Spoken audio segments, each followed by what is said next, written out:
Vote মেটার পরে একেবারে নির্বাচনের ফলাফল সামনে আসলো। তবে এই লোকসভা নির্বাচনে কিন্তু অবাক করা হার হয়েছে একাধিক তারকা প্রার্থীর। নবাগতদের কাছে হেরেছেন হেভিওয়েটস প্রার্থীরাও, আর অপ্রত্যাশিত ফল হয়েছে একাধিক লোকসভা কেন্দ্রে। দেখুন,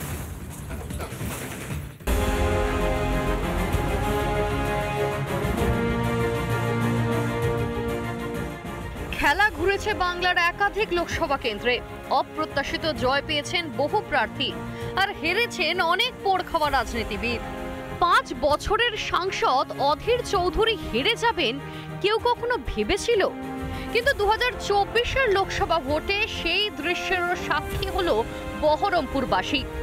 সদ্য রাজনীতিতে আসা প্রাক্তন ক্রিকেটার ইউসুফ পাঠান যাবেন লোকসভায়। 80,000-এরও বেশি ভোটে অধীরকে হারালেন তৃণমূল প্রার্থী ইউসুফ পাঠান। অধীর শূন্য হলো অধীর গড়। এতদিন অপরাজিত ছিলাম, এখন পরাজিত। এর বেশি কি করব? এতদিন অপরাজিত ছিলাম, এখন পরাজিত। পৃথিবীর সব রাজনীতি নেতাদের জীবনে পরাজয় জয়ের ঘটনা। ইন্দিরা গান্ধীকেও হারতে হয়েছে, কখনো রাহুল গান্ধীকে হারতে। আমি কী করতে পারি? মানুষ ভোট দেয়নি, মানুষ দয়া করেনি, দোয়া করেনি, আশীর্বাদ করেনি, আমি কী করতে পারি? তাই হেরেছি।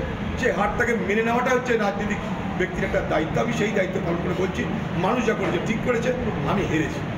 আসানসোলের বড় ফ্যাক্টর ছিলেন এস আলুওয়ালিয়া। এই প্রথমবার নির্বাচনে পরাজিত হতে দেখা গেল আলুওয়ালিয়াকে। এর আগে যতবারই নির্বাচনে লড়েছেন ততবারই জিতেছেন তিনি।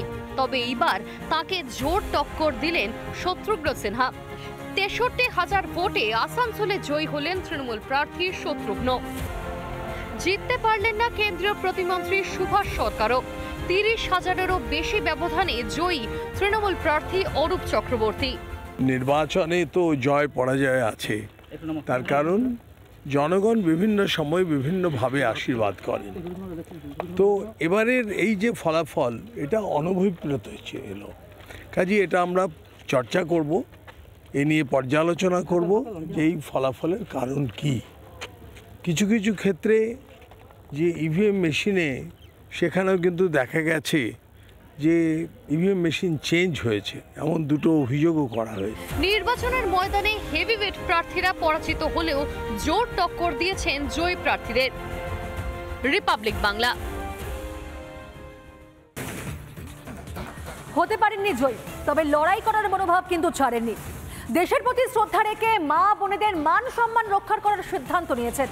আর নির্বাচনের পর ব্যারাকপুরে নির্বাচন পরবর্তী হিংসার আশঙ্কা করছেন অর্জুন সিং। তবে কিন্তু উল্টো দিকে একেবারে ব্যারাকপুরকে আবার নিরাপত্তা দেওয়ার কথা বললেন জয়ী তৃণমূল প্রার্থী পার্থ ভৌমিক।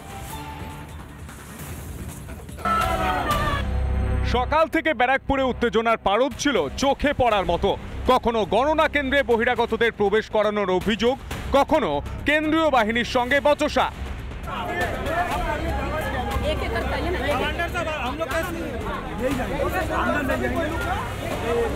সব মিলিয়ে রীতিমতো উত্তপ্ত ছিল ব্যারাকপুর লোকসভা কেন্দ্রের ভোট গণনার দিন। তবে এদিন ভোট গণনায় তৃণমূলের কারচুপির অভিযোগও করেন অর্জুন সিং।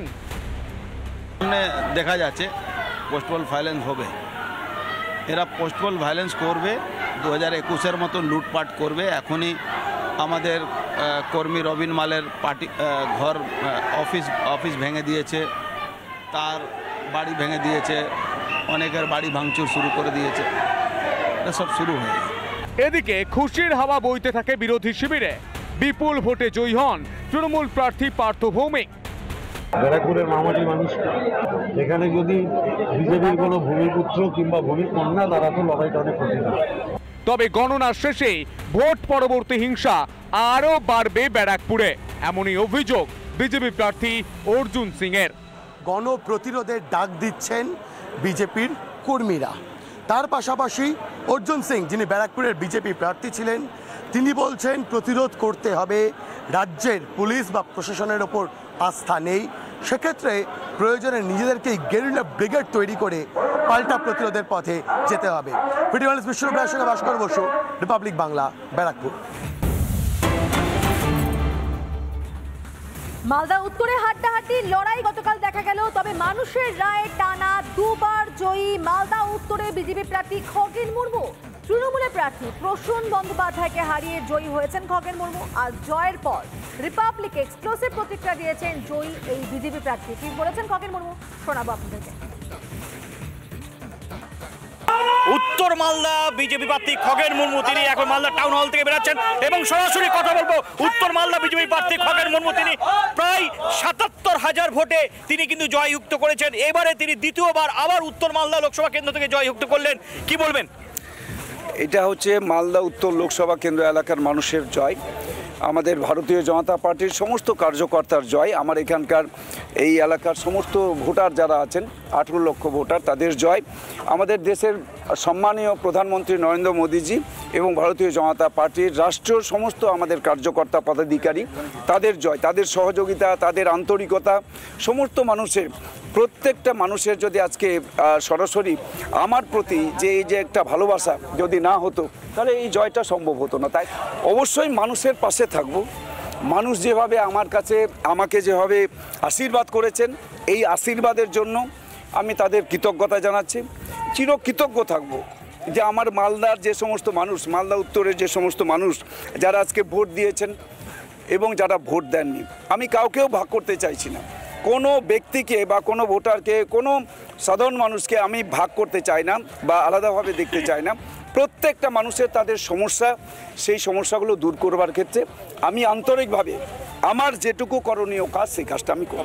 উত্তর মালদার বিজেপি প্রার্থী খগেন মুর্মু প্রায় ৭৭,০০০ ভোটে এইবারও কিন্তু জয়যুক্ত হলেন। ২০১৯ সালে তিনি এই উত্তর মালদা লোকসভা কেন্দ্র থেকে জয়যুক্ত হয়েছিলেন।